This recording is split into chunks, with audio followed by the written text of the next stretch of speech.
We got a lot to talk about tonight, and joining me tonight are some of my colleagues who will be talking about the effect of the shutdown in their area. Let me welcome my colleague and dear friend for many, many years, Jim Costa from California. Mr. Costa. I want to thank the gentleman for yielding. Congressman Garamendi has demonstrated leadership over the years, both here in our nation's capital and when we work together in Sacramento. And I commend your efforts and thank you for giving me this time. Government shutdown is simply irresponsible.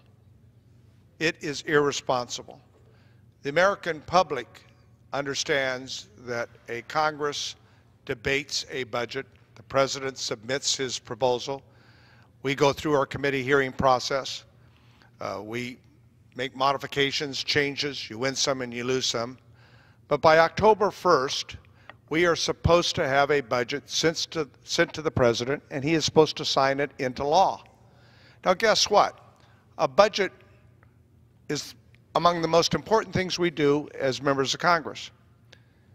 And it's the nation's spending priorities. And it's thousands of spending priorities.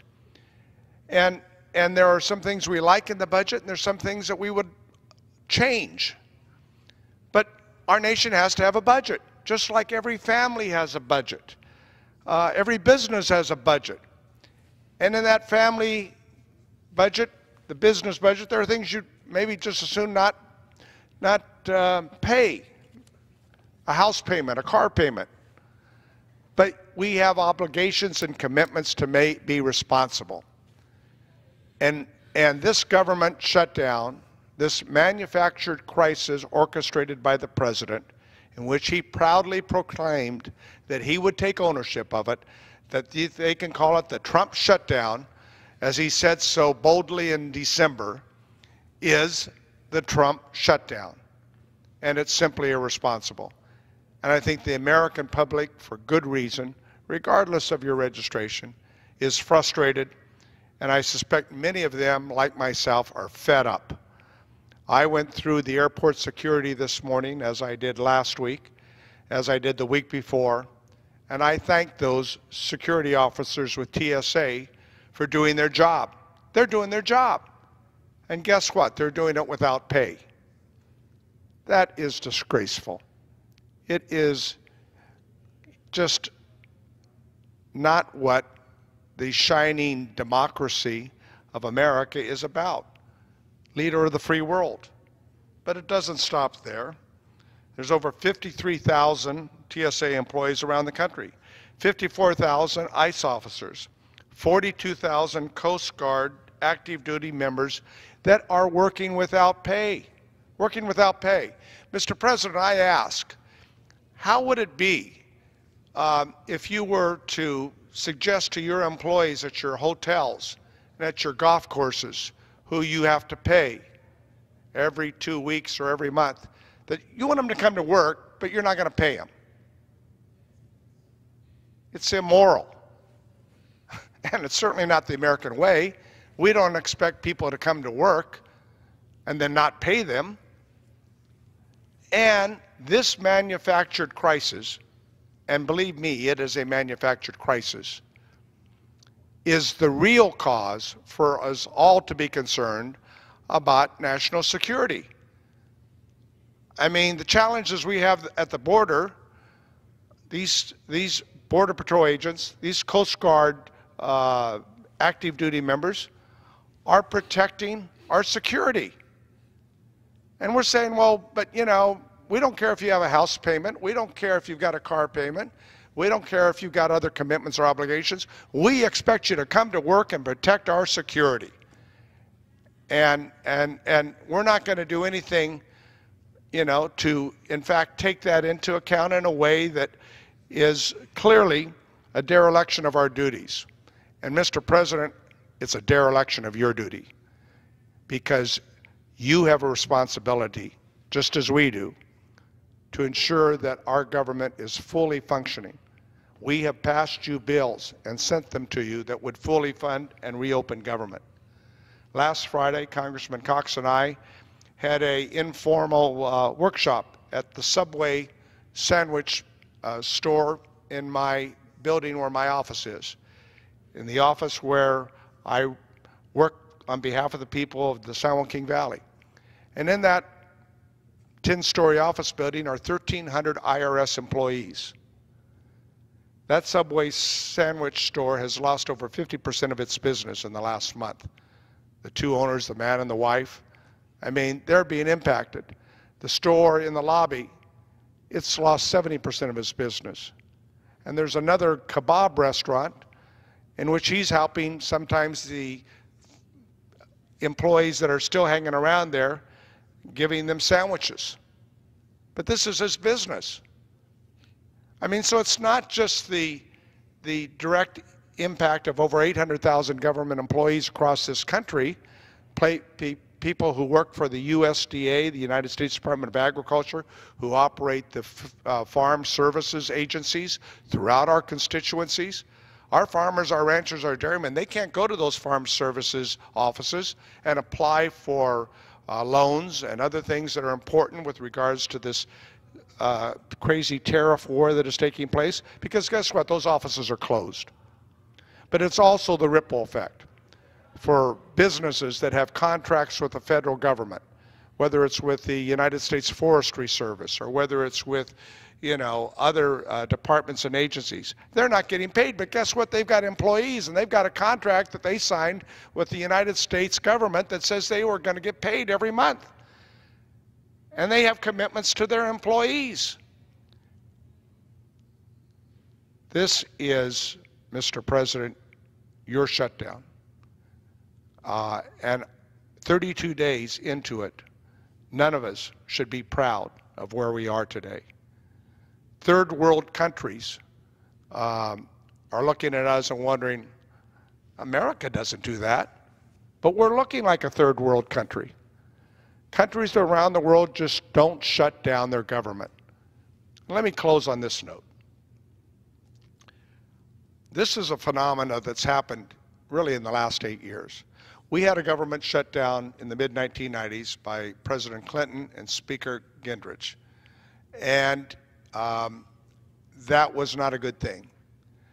But normally, as Congressman Garamendi suggested, you have budget requests, you have debate in committees, you pass segments of the budget, and it comes together in an orderly process, and ultimately, both the House and the Senate pass that budget and send it to the President by October 1st. I think there's another principle here that we need to be very clear about to the American public. I don't care which party it is. We should not allow bad behavior to be rewarded in this sense. If you don't like something in the budget, well, there are a lot of things I don't like in the budget. But at the end of the day, you got to have a budget.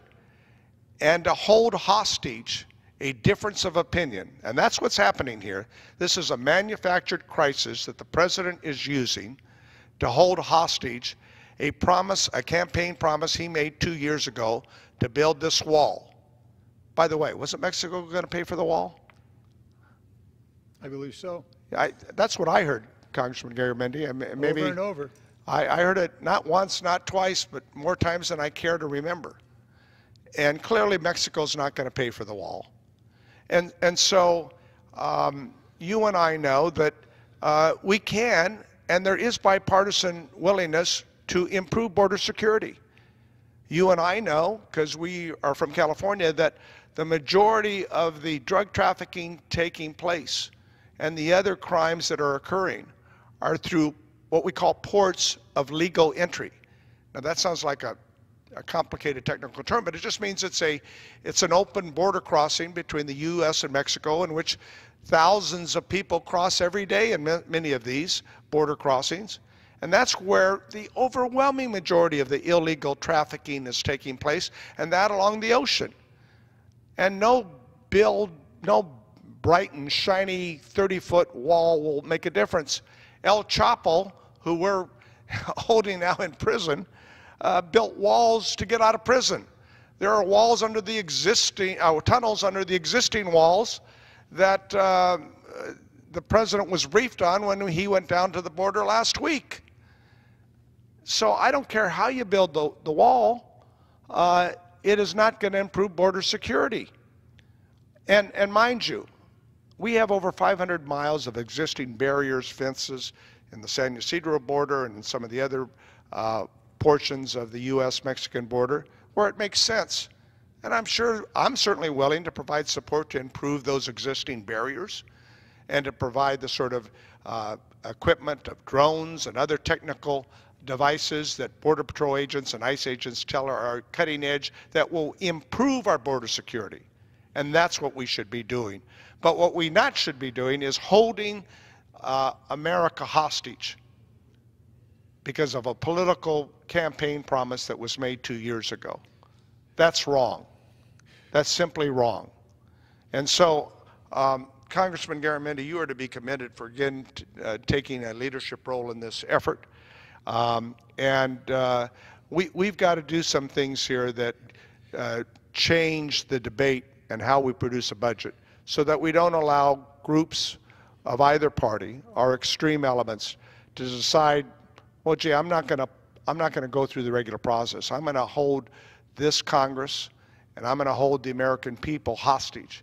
This is impacting our GDP. And you know, if the president doesn't believe us, he should ask his own Council of Economic Advisors, because they came out with a report last week. And it's not only affecting our economy, but it therefore affects the world's economy. And that's why we need to reopen government, have a thoughtful debate on how we can, on a bipartisan basis, improve our border security. The $1.2 billion we allocated in last year's budget for border security, this administration, I'm told, has spent around 10% of that $1.2 billion. And now we were going to give them another 1.6, and then the president, I know we're getting close to the Super Bowl, but to use a football analogy, on December 18th, when we thought we had an agreement, he decided to move the goalposts. I can't say it any plainer than that. Can you, Congressman Garamendi? No, if I might, Mr. Costa, that's exactly what he did. When in the negotiations before inviting the leaders in, agreement had been reached, both houses. We were going to move forward. The president changed his mind, demanded $5 billion, took credit, said, I'll shut the government down and I'll take credit for it, and indeed the credit goes to him. You said some things that are very interesting. You went back to the Gingrich shutdown. And that reminded me that of that time I was actually at the Department of Interior, and there was nobody in the Department of Interior except 3 of us in that entire department that were working. Then there was the Ted Cruz shutdown, and then there were 2 other short shutdowns having to do with one or the other of the fiscal cliffs. In every case, our Republican colleagues, Gingrich, Ted Cruz, other leadership, and now the president, have used the American government as a hostage to get something that they wanted. Senator Cruz wanted the elimination, wanted to kill the Affordable Care Act. I don't recall what, I think the Gingrich was over some tax issues or some financial issues, fiscal issues. But in every case, they used the government as the hostage. And now over in the Senate leader, Senator McConnell, is cobbling together a piece of legislation that would affect the rest of Americans. Let me just show you some things here. I'm glad you brought your information with you. This is handy. Yeah, he's taking a piece of legislation that we passed last week. It was a supplemental disaster Relief Act to provide additional money. In this case, this is Paradise, California, where some 18,000 homes were destroyed and 87 people killed. The president was there together with Governor Brown and our new governor, Mr. Newsom. The Supplemental Disaster Recovery Program that we passed last week is over in the Senate, and I understand that Senator McConnell is going to take that bill and literally hold not just Paradise, California, but also, yeah, here we go, Puerto Rico, Remember the hurricane in Puerto Rico? This is becoming a habit, dropping these things. Well, I was in Puerto Rico last weekend, and the recovery funding is a serious matter, as it is in Paradise. And it is simply wrong. It's wrong and immoral for us to do this. And he intends to hold Puerto Rico hostage, along with South Carolina and Houston, Texas, and Southern California, the Ventura area, all of which have incurred a natural disaster, and in this case, a dam breaking in Puerto Rico. In the case of Paradise, California, the great fire that occurred there and the wipeout of a community of 30,000 people, now being held hostage for the border wall. So not only do you have the U.S. government hostage and the American economy, 800,000 employees who are not getting paid, and now using the disaster recovery, supplemental disaster recovery, some $12 billion that would go to recover these communities that have been wiped out, now being held hostage. So you said earlier that there's something immoral about this, that to use people's lives, their ability to recover, their ability to sustain their family, to get a paycheck, to work for the American government, to keep this economy moving, to be held hostage, somehow is terribly, terribly wrong. But that's what the president is doing, and apparently that's what Senator McConnell wants to do with this new bill that he intends to introduce that would hold the disaster recovery program hostage for a $5.7 billion wall somewhere on the border, undefined. Something's terribly, terribly wrong here. Now, there's an alternative, and I think you mentioned it. We passed legislation repeatedly, beginning on January 3rd, the first day of the new Congress, and every day thereafter, I think that's about 8 days now, that we've passed legislation to open the government. That is, the new Democratic majority has done that, to open the government. All of those bills are over on the Senate side. There's a clean bill that is also open for discussion on the Senate side this week. It is the bill that we passed last week. It would fund the government at the appropriation level that the Senate agreed to, $1.6 billion for border security, and all of the other programs, all worked out in a great compromise. That bill passed the House last week. It's sitting over on the Senate. There would be one exception to full funding for the remainder of this year. That is until September 31st. And that is the Department of Homeland Security, which controls the border. That would be a temporary continuing resolution until February, I think it's the 28th of February. I think to the end of February, which would allow us to debate the appropriate border security on a committee process in the House and in the Senate, working together with this administration and the President. There would be give and take. There would be compromises. And I think if we got back to doing the people's business in an appropriate fashion without taking hostages, because it is simply wrong. And we should not let the American public think that we have lost sight of what the regular order is of the United States Congress to pass appropriation bills and to ultimately pass a budget. And that's where this incredible, egregious activity is taking place in recent years. And I think we know that at some point there's going to be a series of compromises and we're going to reopen government. So why don't we just do it sooner than later and end the pain and the anguish of hundreds and thousands of people protecting our security that are working, hard-working men and women of our country without paychecks, and all the other independent contractors who do business with the government, who have employees or have small businesses like that Subway sandwich shop in Fresno, or the market or the kebab restaurant, and let these people do what they do best, work hard and make a living for themselves and their families and contribute to our economy. because what we're doing right now. Well, Mr. Costa, you mentioned your Subway sandwich shop.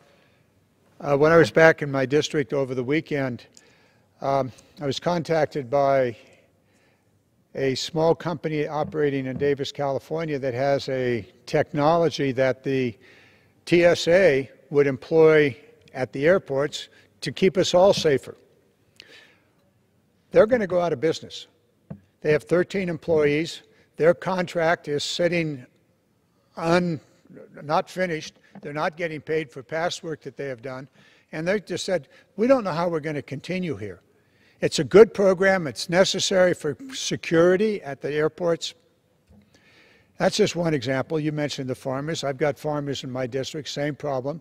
I've got universities whose contracts with the research contracts are being held up. All of that is being held up. The reality is that the most important government of the world is not operating. Oh, when they say it's just 25%, that's 25% of the money. It happens to be like 80 to 85% of the activities of the government. And the ripple effect. And the ripple effect all the way through. Department of Justice. Parks. Let me just close by underlining one comment that you made earlier, Congressman Garamendi, and I know as a member of the Armed Services Committee, you are one of our leaders as it relates to our nation's security, and I'm engaged with a host of other efforts in the Foreign Affairs Committee and our European allies. When you said that, that no one could be happier about this series of events than the President of Russia, President Putin, let me underline that, because we're doing to ourselves what the Soviet Union and Russia today have never been able to do us, which is undermine our security, undermine NATO's security, undermining the security of the free world. And that's how serious this is. This manufactured crisis has now raised to such a level that we are doing to ourselves what our adversaries have never been able to do to us through decades of Republican and Democratic presidents and Congresses in which at the water's edge we all bind together because it's America's security. And right now, I mean, they must be, I don't know how they celebrate in Moscow, but they must be very pleased this evening with smiles on their faces as we look at the 32 days of this government shutdown. Thank you for allowing me to use some of your time. Mr. Costa, thank you so very much for joining us and bringing to our attention the issues in your district, as well as your experience. And the final words that you've said ring in my ears, and I'm sure they ring in the ears of people around this world that are looking at our government and looking at the United States and going, what's going on there? What is this all about? Thank you very much, Mr. Costa. Thank you.